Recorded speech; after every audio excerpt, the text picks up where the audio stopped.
Hello class 8 children, how are you all? Students, today we are going to discuss the first chapter of class 8 history book and its name is How, When and Where. So first of all, let's discuss what we are going to study in this chapter. We will come to know about importance of dates. History is all about changes, means what is the real meaning of history. We will study about point of time and what is span of time. After that, we will study about which dates, means which dates are important for a particular community. For different people, different dates are important. For different material, for different research purpose, different dates are important. After that, we will study about how do we periodize, to periodize time. What is colonial and how do we know about past, how do we know about history, means we will come to know about the sources to study modern history. Okay children, in class 8 you are going to study modern Indian history. Okay, so let's start one by one. There was a time when historians, they were fascinated with dates. They used to give a lot of importance to the dates. History means dates, and some people say that history is very boring because in history we have to memorize a lot of dates and a lot of dates. So it means they think that history means to memorizing the dates, the facts, the data. Okay, so they think about history, they take history by this way, they study history by this way. But actually, here is a question: is this conception true about history? What do you think? Is it true about history? No. Children, let's discuss about the true meaning of history. Actually, history is certainly about changes that occurs over time. History teaches us about the past. It tells us how things were there in the past. Okay, and by studying history, we come to know how changes took place, and we can compare past with present with the help of history.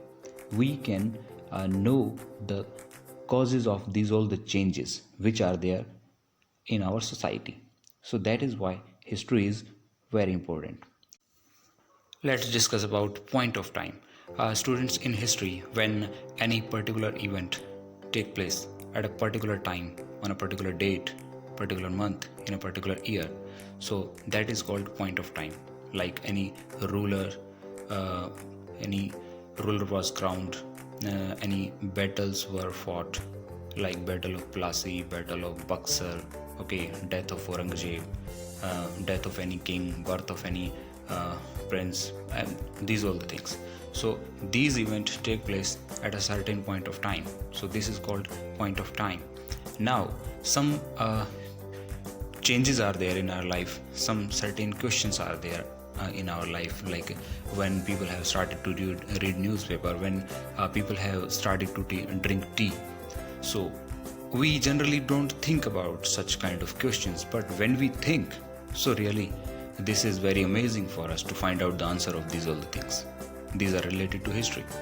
So these things start with a duration of time, with a span of time.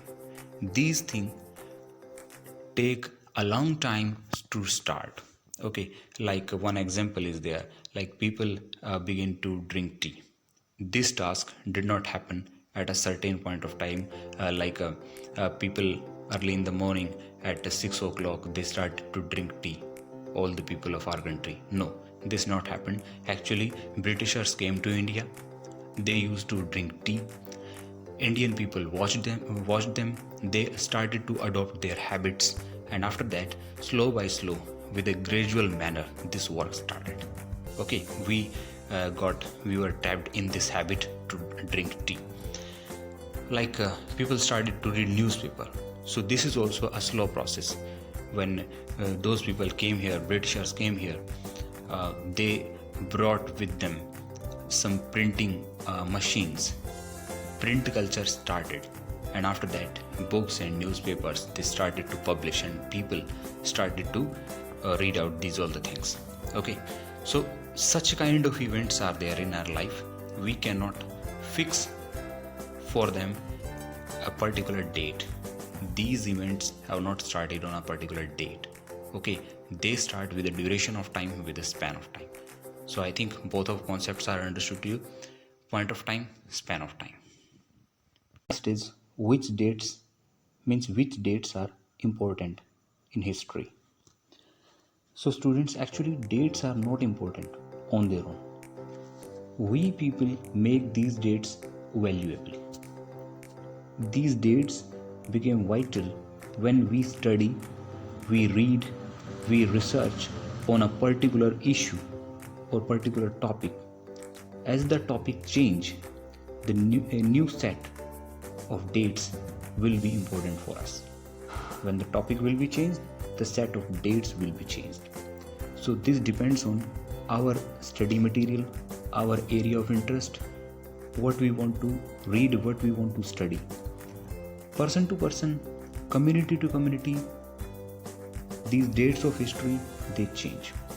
Community and country to country, these change.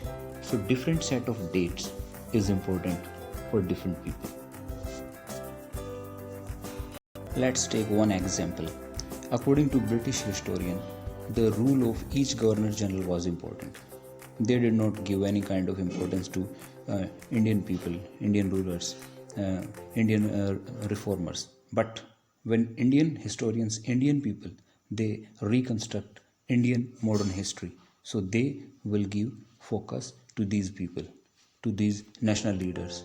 Okay, but according to Britishers, these people, like first Governor General of India, Warren Hastings, he is important. We find a long chain of these Governor General like John Macpherson, Lord Cornwallis, John Shore.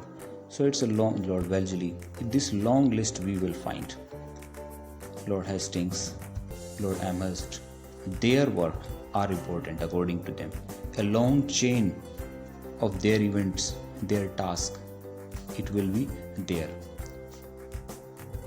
Lord Mountbatten, last Viceroy of India. So these are there.